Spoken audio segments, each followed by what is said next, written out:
పెద్ద నోట్ల రద్దును నిరసిస్తూ హైదరాబాద్ లో కాంగ్రెస్ భారీ ర్యాలీ నిర్వహించింది. చార్మినార్ నుంచి గాంధీ భవన్ వరకు నిర్వహించిన ఈ భారీ ర్యాలీలో మాజీ కేంద్ర మంత్రి జైపాల్ రెడ్డితో పాటు పీసీసీ చీఫ్ ఉత్తమ్ కుమార్ రెడ్డి, పొన్నాల లక్ష్మయ్య, షబ్బీర్ అలీ, వి హనుమంతరావు, అంజన్ కుమార్ పాల్గొన్నారు. నోట్ల రద్దుతో ఆర్థిక వ్యవస్థ కుదేలైందన్నారు. ప్రధాని మోడీ ప్రజల నమ్మకాన్ని కోల్పోయారన్న టీ కాంగ్రెస్ నేతలు ప్రధాని పదవికి నరేంద్ర మోడీ రాజీనామా చేయాలని డిమాండ్ చేశారు.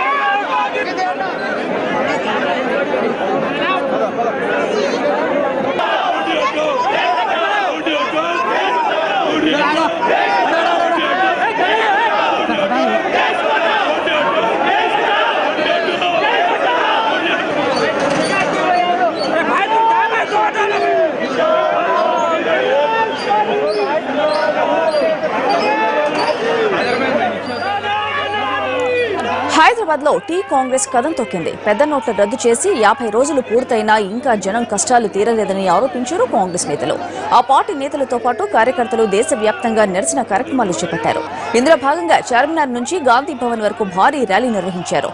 ప్రధాని మోడీ చేతకానితనం వల్లనే దేశ ప్రజలకు కష్టాలు ఎదురయ్యాయి అంటున్న టీ కాంగ్రెస్ నేతలతో మా correspondent Chandrasekhar face to face చూద్దాం. పెద్ద నోట్ల రద్దుకు వ్యతిరేకంగా కాంగ్రెస్ పార్టీ హైదరాబాద్ లో భారీ ర్యాలీ చేపట్టింది. 50 రోజుల తర్వాత కూడా నోట్ల సమస్య తీరకపోక సమస్యలు ఎక్కువై ప్రజలు ఇబ్బంది పడుతున్నారన్న నినాదాన్ని, సంకేతాలని మోడీ దృష్టికి తీసుకోవడానికి ఈ ర్యాలీ చేపట్టారు. ఈ ర్యాలీలో కాంగ్రెస్ పార్టీ సీనియర్ మోస్ట్ నాయకులందరూ పాల్గొన్నారు. జైపాల్ రెడ్డి గారు, అలాగే షబ్బీర్ అలీ గారు, వీళ్ళందరూ కూడా ఈ ర్యాలీ పాల్గొన్నారు. ముందు జైపాల్ రెడ్డి గారు అభిప్రాయం సార్, 50 రోజుల తర్వాత సమస్య పరిష్కారం అవుతుందన్నారు. ఏటీఎంల దగ్గర చూస్తే క్యూలు కనిపించట్లేదు. సమస్య పరిష్కారం అయినట్ట కానట్ట? 50 రోజుల తర్వాత నరేంద్ర మోడీ మాటలు మానేశాడు. అంతకుముందు మాటలు చెప్పేవాడు, ఇప్పుడు మాటలు చెప్పేందుకు ఆస్కారం లేదు. ఈ తిప్పళ్ళు, ఈ కష్టాలు ఇంకా 4 నెలలు ఉంటాయి. అయితే అంతా సమసిపోయింది. కాంగ్రెస్ కేవలం రాజకీయం కోసమే ఇప్పుడు మాట్లాడుతుంది అంటుంది. కాంగ్రెస్ రాజకీయం చేస్తున్నారు. రాజకీయం లేకుండా ఏమీ లేదు. నరేంద్ర మోడీ గారు రాజకీయం చేశారు, ఆయన ఫెయిల్ అయ్యాడు. క్షమాపణ చెప్పాలా, ఆయన ప్రజల క్షమాపణ చెప్పాలా. ఆయనకు ప్రధానమంత్రిగా ఉండే నైతిక అధికారం లేదు. ఈ నోట్ల రద్దుని ఎలా చూస్తారు మీరు? ఈ నోట్ల రద్దు నేను ఒక దేశ వ్యతిరేక చర్యగా చూస్తున్నాను. ఇప్పుడు 15 లక్షల కోట్లు వచ్చినాయి, 50,000 కోట్లు మాత్రమే బ్యాంకుల్లో ఉన్నాయి. ఈ విధంగా చూస్తే ప్రజలకు లాభం జరిగినట్టనే ఆర్థిక మంత్రి అంటున్నారు. 15 లక్షల కోట్ల రూపాయలు బ్యాంకుల్నే ఉన్నాయి, ఇంకా ప్రజల దగ్గరికి వెళ్ళలేదు. ఎందుచేతంటే కొత్త నోట్ల ప్రింటింగ్ కాలేదు. కొత్త నోట్ల ప్రింటింగ్ కావడానికి ఇంకా 4 నెలలు పడుతుంది. బ్యాంకులు రుణాలు రేట్లు తగ్గిస్తా ఉన్నాయి. వడ్డీ రేట్లు ప్రజలకు మేలు చేసే అంశం కాదా? కాంగ్రెస్ కనిపించట్లేదా అంటుంది బీజేపీ. ఎవరికి తగ్గించారండి? పెద్ద పెద్ద వాళ్ళకి తగ్గించారు, ప్రజలు తగ్గించింది ఏం లేదు. షబ్బీర్ అలీ గారు, మీరు చెప్పండి. కాంగ్రెస్ పార్టీ కేవలం రాజకీయ దురుద్దేశంతోనే ఈ యాత్రలు, రాజకీయ నినాదాలు చేస్తా ఉంది. ప్రజలకైతే మేలు జరిగింది నోట్ల రద్దు అనేది. ఎవరికి మేలు జరిగింది ప్రధానమంత్రి బయట వచ్చి చెప్పాలా? 60 దినాలు అయిపోయిన తర్వాత కూడా ఇంకా ఏటీఎం దగ్గరనే ఉన్నారు, బ్యాంకులోనే ఉన్నారు, టీవీల దగ్గర ఉన్నారు. టీవీల దగ్గర ఎందుకు ఉన్నారంటే ఎప్పుడు మోదీ ఎప్పుడు ఒకసారి బంగారం తీసేసుకుంటా అంటున్నారు, ఒకసారి మీ భూములు బేనామీ తీసుకుంటా అంటున్నారు. ఏదైనా తీసుకోరా బాబు, మాకు కావాల్సినది ప్రజల ధనం, అది మేము కష్టపడిన ధనము. ఆ ధనం వాళ్ళకి ఇవ్వకుండా ఇవాళ ఈ దేశానికి ఇచ్చేసి కాబట్టి ఇలా ప్రజలకు నువ్వు 50 దినాలు అయిపోయింది, 60 దినాలు అయింది, ఏమి చేయలేదు. అందుగురించి నీకు ఈ దేశ ప్రధానమంత్రి ఉండే హక్కు లేదు. తక్షణమే దిగాల, ఇంకొకరికి ఇచ్చేయాలా. కాబట్టి ఇలా కాంగ్రెస్ పార్టీ ప్రజల కష్టాలను చూసి రైతు ఇబ్బందిలో ఉన్నాడు. రైతుకు నాటేసేందుకు పైసలు లేవు, విత్తనాలకు పైసలు లేవు, మసాలాకు పైసలు లేదు. చిన్న వ్యాపారులు పరిశాన్ ఉన్నారు. ఏ బిజినెస్ కూడా 30% బిజినెస్ లేదు. మరి ఎక్కడ దేశం మాట్లాడుతుంది? జిఎస్డి దిగిపోయింది, మొత్తం రేట్ తగ్గిపోతున్నది. మొత్తం 125 కోట్ల ప్రజలకు ఇబ్బంది పెట్టినందుకు ఈ యొక్క మహా ర్యాలీ చాలా సక్సెస్ అవుతుంది. ఈ మోదీకి ఒక ఛాలెంజ్ ఉంది.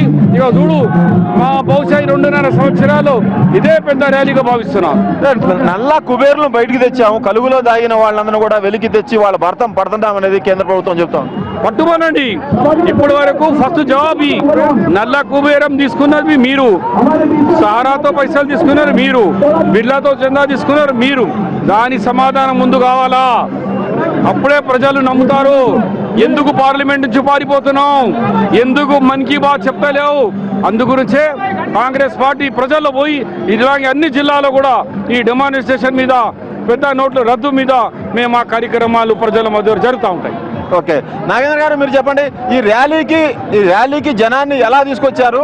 బాధపడుతున్న జనమే ఇక్కడికి వచ్చారా? అందరూ బాధపడుతున్న జనమే స్పాంటేనియస్ గా కేవలం ఒక ప్రెస్ కాన్ఫరెన్స్ పెట్టాము. మేమందరం కలిసి చెప్పాము, ప్రజలు గత 55 రోజుల నుంచి పడుతున్నటువంటి ఇబ్బందులు, ఆర్థిక సమస్యతో సతమతమవుతున్నటువంటి కుటుంబాలు అందరూ కూడా భాగస్వాములు కావాలంటే మీరు చూశారు, పిల్ల పాపలతోని అందరూ కూడా స్పాంటేనియస్ గా వచ్చారు. మేము ఎలాంటి అరేంజ్మెంట్ చేయలేదు. వారికి ధన్యవాదాలు తెలియజేస్తా ఉన్నాను.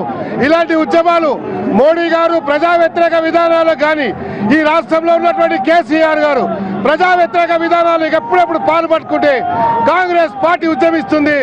వాళ్ళ ముక్కు నేలకు రాసే వరకు కాంగ్రెస్ పార్టీ పోరాడుతుంది. ఓకే, లక్ష్మణ్ గారు మీరు చెప్పండి, రైతులు తీవ్రంగా ఇబ్బంది పడుతున్నారని ప్రధానంగా ఆరోపిస్తున్నారు. రైతుల పరిస్థితి ఎలా ఉంది? రైతుల పరిస్థితి, పేదవాళ్ల పరిస్థితి అంతా ఒకేలాగా ఉంది. దేశ పరిస్థితి అంతా ఒకేలాగా ఉంది.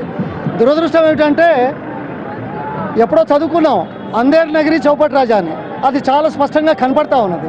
దురదృష్టం ఏమిటంటే, నకిలీ నోట్లతో ఏవేవో సాధిద్దామన్నారు. నకిలీ అంటే నోట్ల రద్దుతోటి ఏదో సాధిద్దామన్నారు. నకిలీ నోట్లు ఒక్కటి కూడా బయటపడలేదు. టెర్రరిస్టుల డబ్బులు బయటపడలేదు. నల్లధనం బయటపడలేదు. ఈ నేపథ్యంలో మరి సాధించింది లేదు. పేదలను కష్టాలకు చెప్పడమే కానీ, ప్రజాస్వామ్యంలో ప్రపంచ చరిత్రలో మొట్టమొదటిసారిగా 130 కోట్ల మంది ప్రజలని అనుమానించాడు, అవమానించాడు, అవహేళన చేశాడు. ఈ ప్రధానమంత్రి ఒక్కడే చరిత్రలో నిలిచిపోతాడని చాలా సార్, దేశంలో కాంగ్రెస్ పార్టీకి పుట్టగతులు లేకుండా పోయినాయి. 5 రాష్ట్రాల ఎన్నికల కోసమే ఈ అంశాన్ని తీసుకుందని ఆరోపణ. ఈ ఎన్నికలకు ఈ విషయానికి సంబంధం లేదు. ఆయన 50 రోజులు గడువు తీసుకున్నాడు. గడువు పూర్తయింది, కానీ ఆయన పూర్తిగా విఫలం చెందాడు. ప్రజల్లో నైరాశ్యం, నిస్పృహ ఉంది. ప్రజల్లో ఉండే నిస్పృహ భావానికి వ్యక్తీకరణ జరపాల్సిన అవసరం ఉంది రాజకీయ పార్టీగా. ఈ విషయాన్ని ఎక్కడ దాకా కాంగ్రెస్ పార్టీ కానీ మిగతా ప్రతిపక్షాలు కానీ తీసుకెళ్తారు? ఈ ప్రజల సమస్యలను ప్రధానమంత్రికి వినవచ్చి సిగ్గు తెచ్చుకొని వెళ్ళిపోయే వరకు తీసుకుంటారు. మొత్తానికి కాంగ్రెస్ పార్టీ ప్రజలకు ఏదైతే అన్యాయం జరిగిందో, నోట్ల రద్దుతోటి నష్టం చేశాడో, ఆ నష్టాన్ని తీర్చే వరకు మోడీని నిలదీస్తూనే ఉంటాం, ప్రజలను కూడగడతామని చెప్తా ఉన్నారు. పెద్ద నోట్ల రద్దుకు వ్యతిరేకంగా కాంగ్రెస్ పార్టీ హైదరాబాద్ లో భారీ ర్యాలీ చేపట్టింది. 50 రోజుల తర్వాత కూడా నోట్ల సమస్య తీరకపోగా సమస్యలు ఎక్కువై ప్రజలు ఇబ్బంది పడుతున్నారన్న నినాదాన్ని, సంకేతాలని మోడీ దృష్టికి